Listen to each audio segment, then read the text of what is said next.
Hello and welcome to our third part of our presentation on low power amplifiers of the subject Applied Electronics.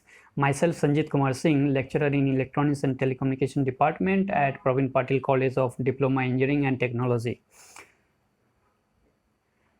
After going through this presentation, learner will be able to explain with sketches the working principle of given amplifier, calculate gain and bandwidth, compare the different coupling schemes like RC, transformer and diode coupled amplifiers.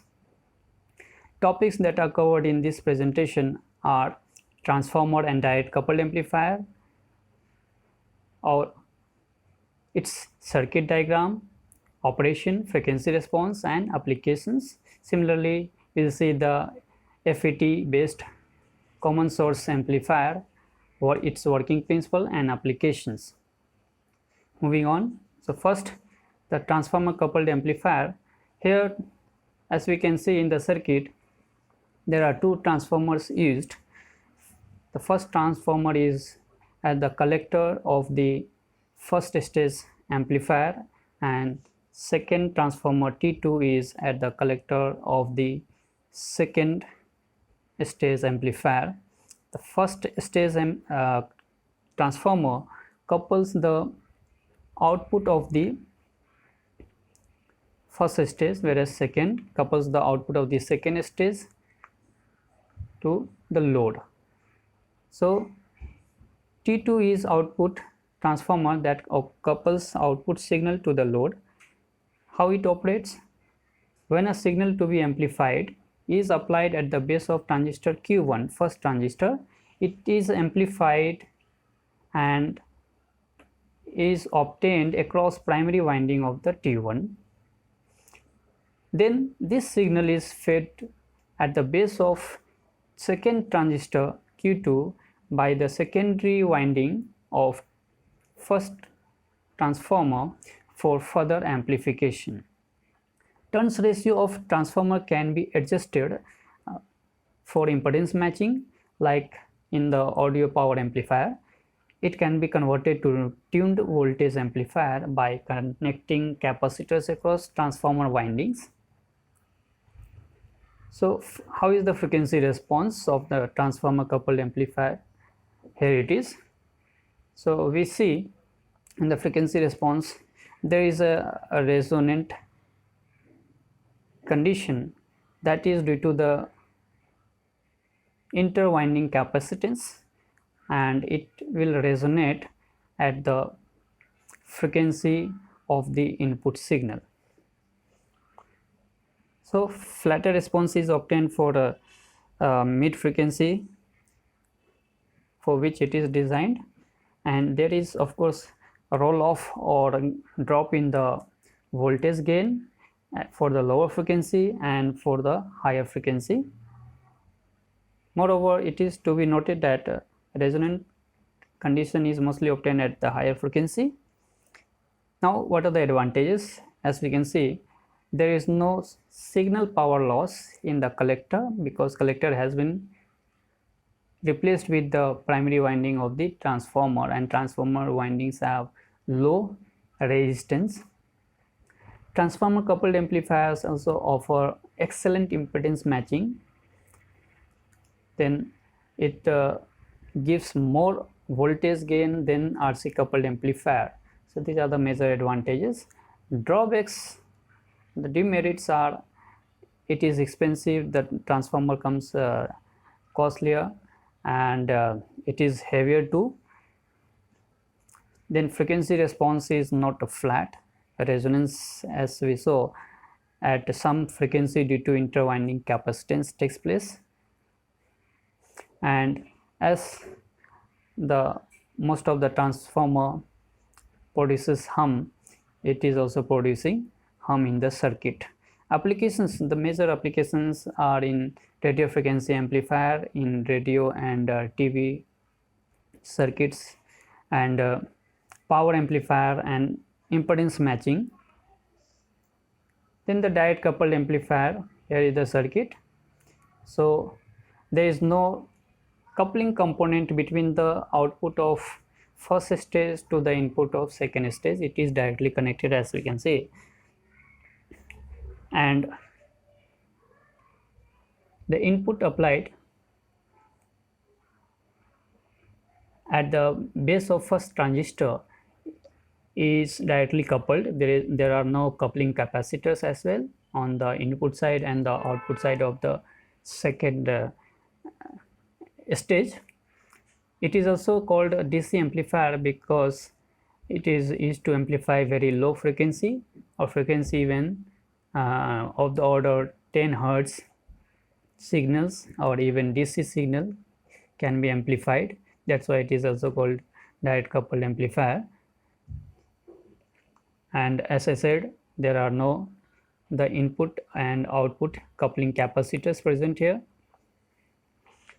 Signal to be amplified is applied directly to the base of a first transistor of the first stage, and amplified output, inverted output, is obtained at the first stage output at the collector terminal, and this output, inverted output, is then fed to the base of the second transistor amplifier stage, and further amplification is done. And the second stage amplifier also introduces 180-degree phase shift that results into in phase output, amplified version output with respect to the input supply or V in that we are giving. Then the frequency response uniform gain is obtained for the lower frequencies up to F2, and beyond that the gain is rolling off, reducing due to the increased emitter diode capacitance and stray wiring capacitance. Now, what are the advantages, disadvantages and applications? Since there are no coupling components used, no coupling capacitors used, so it is very simple in designing and is cheapest among the coupling schemes, RC, transformer coupled and direct coupled, and it can amplify very low frequency or even the DC signal with zero frequency. Disadvantage, it cannot amplify high frequency. At higher frequency the gain reduces, rolls off very much. Second, poor temperature stability. Any increase or decrease in temperature will result into the electrons movement, and that will lead to DC current generation, and it is a drawback, and that will cause Q point to shift. Now the application of direct coupled amplifier is in power supply regulators, bioelectric measurements, then it is used in linear integrated circuits, LICs, then for analog computation.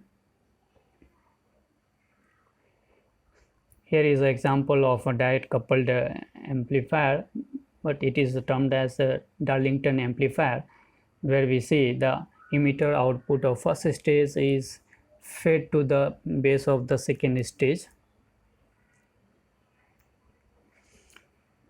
So here is the comparison of the different coupling schemes, RC, transformer coupled and direct coupled amplifiers, based on the parameters of type of coupling used. So for RC, obviously resistors and capacitors are used as the coupling network. For transformer coupling, transformer is used. Then for direct coupling, there are no coupling components. Frequency response, we saw a flatter and wider frequency response bandwidth for the RC coupled, with the drop in the gain at lower frequency, and that is frequency below say 20 Hertz, and at higher frequency, that is frequency above 20 kilohertz. So RC coupled amplifiers are designed for frequency range 20 to 20 kHz. Transformer coupled, the frequency response we saw, there is a resonant condition particularly at the higher frequency side, and for lower frequency there is a roll off the gain, voltage gain. Then diode coupled is suitable for low frequency up to 0 frequency signal, that is DC signal, even can be amplified, and at a higher frequency there is a rolling off, a reduction in the voltage gain. So gain, overall gain is less due to loading effect in case of RC coupled amplifier, and in transformer coupling it provides high voltage gain more than that of the RC coupled amplifier, and in diode coupling uniform gain up to a certain frequency and thereafter the gain rolls off. Applications: RC coupled amplifiers are used as voltage amplifiers, pre-amplifiers. Transformer coupled amplifiers are used as power amplifiers at the last stage of PAS, public address systems. And diode coupled amplifiers are used for low frequency amplification, even DC signal can be amplified. So now the question is, what are the factors which are taken into account while designing an amplifier? So think for a while and write down. So let's see if you have written or some points are common or not. So here are the factors. First, the frequency range for which the amplifier has to be designed, keeping in mind the upper and the lower cutoff frequencies or 3 dB frequencies.